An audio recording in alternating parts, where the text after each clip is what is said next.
Subscribe Muhammad Amjad Nadwi, Indian Islamic scholar. أعوذ بالله من الشيطان الرجيم بسم الله الرحمن الرحيم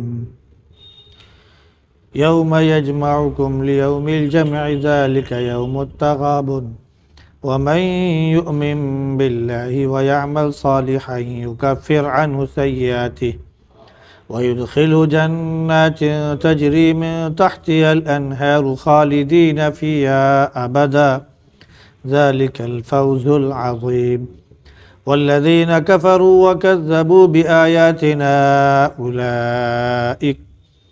أولئك أصحاب النار خالدين فيها وبئس المصير یوم یجمعکم لیوم الجمع ذلک یوم التغابن، جس دن کہ وہ تم کو جمع ہونے کے دن جمع کرے گا اور یہ ہار جیت کا دن ہوگا۔ اور جو اللہ پر ایمان رکھتے ہیں، نیک عمل کرتے ہیں، اللہ ان کی برائیاں ان سے ہٹا دے گا اور ان کو ایسی جنتوں میں داخل فرمائے گا جس کے نیچے سے نہریں جاری ہیں، وہ اس میں ہمیشہ ہمیشہ رہیں گے۔ یہ بہت بڑی کامیابی ہے۔ اور جنہوں نے کفر کیا اور ہماری آیتوں کو جھٹلایا، یہ جہنمی ہیں، اس میں ہمیشہ ہمیشہ رہیں گے اور بہت برا انجام ہے اور بہت بری جگہ ہے۔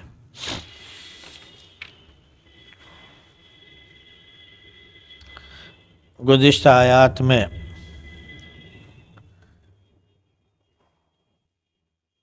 تمام لوگوں کو خطاب کیا گیا اور یہ بتایا گیا کہ پہلے بھی لوگ کفر کرنے والے تھے، انہوں نے جھٹلایا، انہوں نے نبیوں کا انکار کیا تو ان کو اپنے کیے کی سزا ملی اور ان کے لیے آخرت میں دردناک عذاب ہے۔ کیوں؟ اس لیے کہ وہ رسول جب نشانیاں لے کر آتے تو یہ جھٹلایا کرتے تھے اور یہ کہتے تھے کہ ہماری طرح کے لوگ ہی اب ہم کو ہدایت دیں گے، ہماری رہنمائی کریں گے، ہم کو راستہ سجھائیں گے۔ یہ کہہ کر وہ انکار کرتے تھے، رخ پھیر لیتے تھے، تو اللہ بھی ان سے بے پرواہ ہو گیا اور اللہ بے پرواہ، تمام لوگوں سے بے نیاز اور تعریف والا ہے۔ پھر یہ جو کافر تھے ان کا ایک دعویٰ یہ بھی ہے کہ قیامت کے دن یہ نہیں اٹھائے جائیں گے، تو اللہ نے کہا کہ قسم کھا کر کہہ دو کہ میرے رب کی قسم تم ضرور اٹھائے جاؤ گے، اور دنیا میں جو کچھ بھی تم نے کیا سب تمہیں بتایا جائے گا۔ اور یہ اللہ کے لیے کوئی مشکل کام نہیں، بہت آسان ہے۔ چنانچہ اللہ پر، اس کے رسول پر اور اس نور پر جو اللہ نے نازل کیا ایمان لے آؤ۔ اللہ جانتا ہے جو کچھ تم کر رہے ہو۔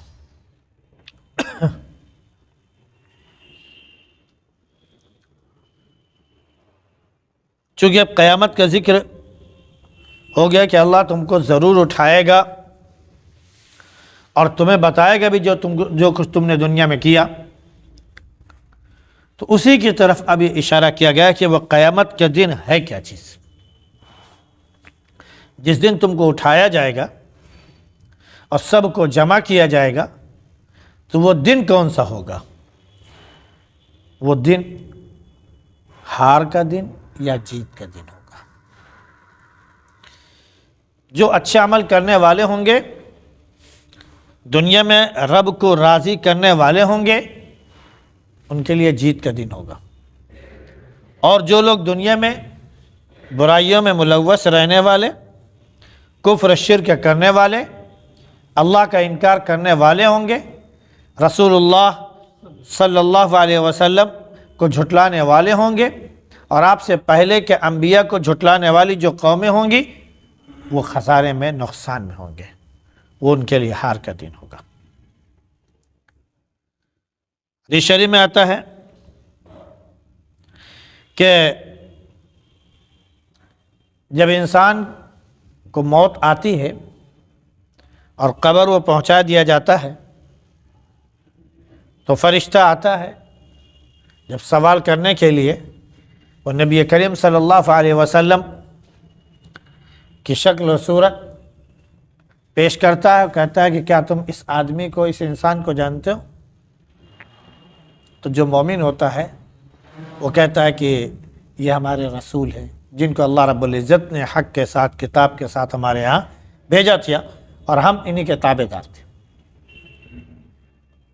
جو فرشتہ جواب سن لیتا ہے، چونکہ 3 سوال جواب ہیں، تو اس کے بعد فرشتہ کہتا ہے کہ دیکھو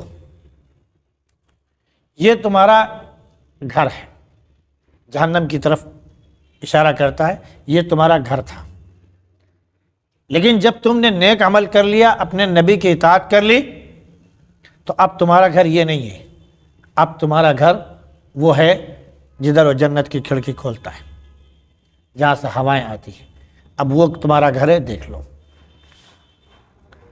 اسی طرح جب کافر مرتا ہے تو پہلے اسے جنت دکھائی جاتی ہے کہ اگر تو نیک عمل کرتا، بھلائی کرتا، نبی کی بات مانتا، ایمان لے آتا، تو دیکھ تیرا ٹھکانہ وہ ہوتا، وہ دیکھ جنت، لیکن تو نے بات نہیں مانی تو اب تیرا ٹھکانہ یہ ہے، یہ دیکھ لے جہنم۔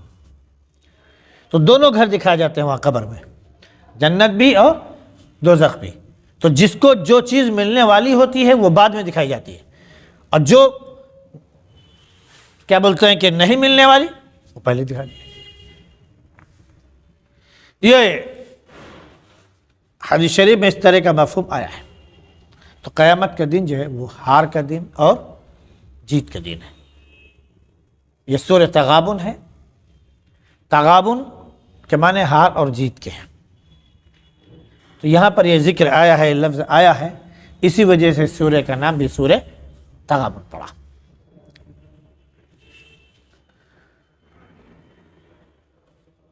اب جو اللہ پر ایمان رکھتا ہے، نیک عمل کرتا ہے، تو اللہ رب العزت اس کی برائیوں کو اس سے ہٹا دیتا ہے، اس کا کفارہ بنا دیتا ہے۔ اب یہ برائیوں کو ہٹانا یا برائیوں کا کفارہ کیا چیز ہے؟ اس کے بہت سے مفہوم ہیں۔ ایک تو یہ کہ نیکیاں غالب آ جاتی ہیں اور برائیاں کم پڑ جاتی ہیں، لہذا جس کی نیکی غالب آ گئی، ایک نیکی بھی زیادہ ہو گئی، تو بس وہ اس کا فیصلہ ہو گیا کہ اب تو جنتی ہے، اس کو جہنم سے ہٹا دیا جائے گا۔ ایک نیکی بھی، مثال کے طور پر 100 نمبر ہیں، 100، تو 100 میں سے 51 نیکی ہو گئی اور 49 گناہ ہو گئے، تو اب آپ کا پلڑا نیکی کا بھاری ہو گیا، جنت میں جانا ہے۔ دوسرے ہے کہ یہ جو گناہ انسان نے کیے ہیں، اللہ رب العزت ان کو مٹا دے گا، بھلا دے گا۔ زمین میں جس جگہ کیا اس زمین کو بھی نہیں یاد رہے، جو جس وقت کیا وہ وقت بھی بھلا دیا جائے گا، جس رجسٹر میں اس کے گناہ لکھے گئے ہیں اس رجسٹر سے بھی اللہ اسے مٹوا دے گا۔ تو کوئی بھی گناہ کہیں پر بھی ثبوت کے طور پر اللہ باقی نہیں رکھے گا، اور جتنے نیکیاں رکھی ہیں کی ہیں وہ نیکیاں جو ہیں ملیں گی اور وہ آگے بڑھ جائے گا۔ تیسری ہے کہ نیکیوں کا بدلہ انسان کو ملے گا، انسان کو نیکیوں کا بدلہ ملے گا۔ جب وہ جنت میں جا رہا ہوگا تو اللہ رب العزت اس کے گناہ دکھائے گا۔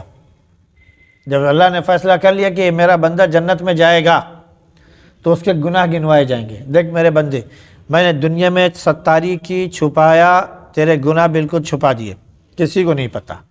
آج بھی تیرے گناہ میں پردے میں ہی پوچھ رہا ہوں، کسی کو نہیں معلوم۔ سچ سچ بتا، تو نے گناہ کیے؟ تب بھی کہے گا نہیں، کیونکہ اس کو ڈر ہے کہ اب ہم تو پل صراط پار ہو چکے ہیں، اگر ہم نے اپنے گناہ گنوا دیے تو کہیں ایسا نہ ہو کہ واپس بھیج دیا جاؤں اور پھر جہنم میں چلا جاؤں۔ تو کہا کہ نہیں کیا۔ اللہ کہے گا اچھا، ایک ایک گناہ اس کے دکھائے جائیں گے، گنوائے جائیں گے، وہ گنے گا، دیکھے گا ساری چیزیں۔ تو اللہ کہے گا میرے بندے، میں نے فیصلہ کر لیا کہ تجھے جنت میں جانا ہے، جا تو جنت میں جا۔ پھر فرشتے کو حکم ہوگا اس کی جتنی برائیاں تھیں ان برائیوں کو ختم کر کے اس جگہ نیکیاں لکھ دو اور اس کو جنت میں اس کے درجات مزید بڑھا دو، چونکہ میں نے فیصلہ کر لیا کہ اب اس کو جنت میں جانا ہے، لہذا اس کی برائیاں ختم کر کے اس جگہ نیکیاں لکھو۔ برائی کی جگہ نیکی، 10 گناہ ہے تو 10 نیکی اس کی جگہ لکھی جائے گی، اتنے درجے پھر بلند کر دیے جائیں گے۔